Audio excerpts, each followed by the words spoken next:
Hello everyone, welcome back on साया Saran classes. Students, अगर आपने अभी तक चैनल को सब्सक्राइब नहीं किया है तो प्लीज़ सब्सक्राइब कर लें और साथ के साथ बेल आइकन को दबा लें ताकि आने वाली क्लासेस की नोटिफिकेशन आपको मिलती रहे। 11th क्लास में आपके सामने फिर हाजिर हूँ इकोनॉमिक्स की एक और न्यू क्लास के साथ। स्टूडेंट्स, हम डिस्कस कर रहे थे चैप्टर नंबर 6 को, measure of dispersion. Previous class के अंदर हमने डिस्कस किया था मेजर ऑफ डिस्पर्सन के टाइप्स। फर्स्ट हमने रेंज, सेकंड हमने क्वार्टिल, थर्ड हमने क्वार्टल डेविएशन डिस्कस कर लिया था। सो अगर आपने अभी तक वो क्लासेज नहीं देखी है तो प्लीज़ प्लेलिस्ट में जाके देख ले। करते हैं आज की क्लास स्टार्ट हमारी मीन डेविएशन। मीन डेविएशन की अगर हम बात करें तो मीन डेविएशन को एवरेज डेविएशन भी कहा जाता है, जो कि अर्थ मीन, किसी भी डेविएशन का अर्थ मीन निकाल के हम कैलकुलेट करते हैं। ठीक है, ये जो डेविएशन का हम अर्थमेटिक मीन निकालते हैं उसके अंदर हम एवरेजेस को इंक्लूड करते हैं, लाइक मीन, मीडियन और मोड। ठीक है, जनरली हम मीडियन को यूज करते हैं।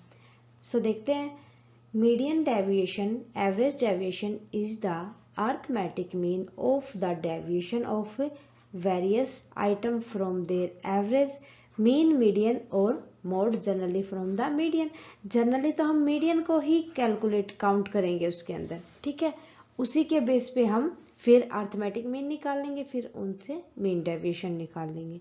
मीन डेविएशन कैलकुलेट करने के 3 फॉर्मूले होते हैं, वही सीरीज होती है इसके अंदर। First individual series. अगर हम इंडिविजुअल सीरीज के अंदर देखें तो इंडिविजुअल सीरीज का फॉर्मूला हो जाएगा मीन डेविएशन का sigma of deviation, sigma of D for deviation. Okay, total निकाल लेंगे हम, जितने भी डेविएशन दे रखे हैं उनका हम सम ऑफ कर लेंगे। ठीक है, अगर मैं डिस्क्रीट सीरीज की बात करूं तो डिस्क्रीट सीरीज के अंदर सिग्मा ऑफ एफ इंटू में, अब ये सिग्मा जो हमें निकालना ना, वो फ्रीक्वेंसी और डेविएशन दोनों की मल्टीप्लाई करके निकालना है। फ्रीक्वेंसी और हम डेविएशन की मल्टीप्लाई कर लेंगे, फिर उसके बाद उनका सम ऑफ कर लेंगे। ठीक है, ये जो डेविएशन के आगे जो ये साइन होता है बार, ये प्लस माइनस को इग्नोर करने के लिए होता है। ओके, तो कंटिन्यूस सीरीज की अगर मैं बात करूं तो कंटिन्यूस सीरीज के अंदर भी यही फॉर्मूला हो जाएगा, सिग्मा ऑफ एफ इंटू में सिग्मा ऑफ डी डिवाइड कर देंगे वही एन से।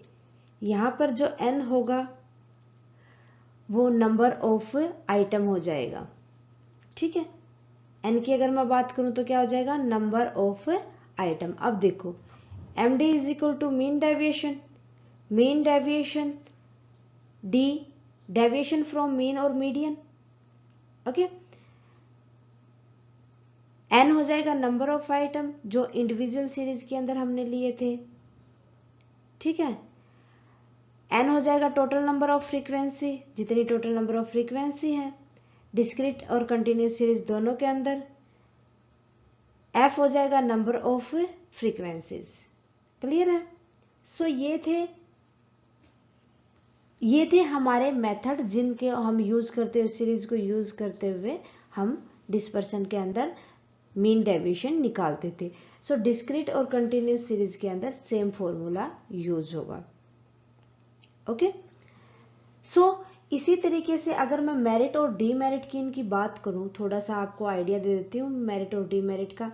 अगर मेरिट की बात की जाए इसी बेस पे, तो मेरिट के अंदर आ जाएगा कि जो मीन डेविएशन है ये किसके ऊपर बेस होता है, is based on all observation. जितनी हमारे पास ऑब्जर्वेशन है उन्हीं के ऊपर बेस होता है। सेकंड मेरिट की मैं अगर बात करूं तो इसके अंदर जो लीस्ट इफेक्ट आता है, कम से कम अफेक्ट करते हैं इसको extreme item, least affected by, जो बाहर की आइटम होती है उनसे कम ये अफेक्ट होती है। क्लियर है? अगर मैं एक और इसकी बात करूं कि डीमेरिट क्या मेरिट क्या होगी, सो एक और मेरिट के अंदर बात की जाए तो एक मेरिट और इसकी हो जाती है कि इसको हम इजीली कैलकुलेट कर सकते हैं, easy to calculate and easy to understand. Okay, समझने में भी इजी है ये, और कैलकुलेट करने में भी इजी है। गोट माय पॉइंट। थोड़ा सा इसकी डीमेरिट्स और देख लेते हैं हम। अगर डीमेरिट की बात की जाए, बस ये आपको थोड़ी सी थी, इसीलिए मैं आपको पीडीएफ ना बना के सीधा समझा रही हूँ ताकि हो जाए क्लियर। डीमेरिट की अगर बात करें तो डीमेरिट के अंदर फर्स्ट आ जाती है ये प्लस माइनस के साइन को इग्नोर करता है इग्नोर। तो ये भी, क्योंकि अगर माइनस के साइन होंगे तो हम इसको इग्नोर करने की बजाय, क्योंकि माइनस तो हमें फिर दोबारा से फिर उसको कंसीडर करके चलना पड़ेगा, ठीक है, आंसर गलत आने के चांसेस ज्यादा हो जाते हैं। सेकंड, अगर मैं इसकी डीमेरिट की बात करूं तो सेकंड डीमेरिट के अंदर आ जाएगा कि जो हम ओपन कंटिन्यूस सीरीज के अंदर जो ओपन एंडेड सीरीज है उसमें कैलकुलेट करने में थोड़ी सी डिफिकल्टी आती है। ओपन और एंडेड जो सीरीज होते हैं उनमें थोड़ा सा इसके अंदर डिफिकल्टीज आती है। क्लियर है।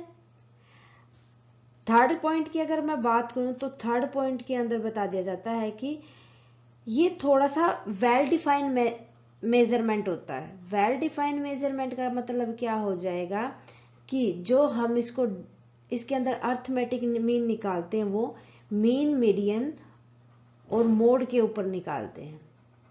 क्लियर है। तो ये टोटली इनके ऊपर बेस होने की वजह से ये थोड़ा सा मुश्किल हो जाता है। ओके, यहां पर हमें जो मीन और मीडियन निकालना थोड़ा सा ये माना जाता है, मीन और मीडियन जो निकालते हैं वो फ्रैक्शन में आ जाते हैं। फ्रैक्शन में आने की बजाय डिफिकल्टी होती है इनको कंप्यूट करने में। ये थी बस थोड़ी सी इसकी डीमेरिट्स। मेरिट और डीमेरिट भी हमने यहीं पे कर लिए हैं, आगे कोई भी फर्दर क्लास बनाने की नीड नहीं है। स्टूडेंट्स, उम्मीद है कि आपको ये पॉइंट समझ आया होगा। मीन डेविएशन अच्छे से क्लियर करने के लिए एक और हम इसके ऊपर प्रैक्टिस क्लास बना लेंगे, क्वेश्चंस को डिस्कस कर लेंगे ताकि अच्छे से क्लियर हो जाए। ओके स्टूडेंट्स, आज के लिए बस इतना ही, मिलते हैं नेक्स्ट क्लास में। स्टूडेंट्स, आप हमें कमेंट करके बताएं आपको क्लासेस कैसी लगी और साथ के साथ कमेंट करें। अगर आपकी कोई क्वेरी है तो क्लासेस अच्छी लगे प्लीज़ लाइक करें और अदर स्टूडेंट्स के साथ शेयर करना ना भूलें। थैंक यू स्टूडेंट्स, मिलते हैं नेक्स्ट क्लास में।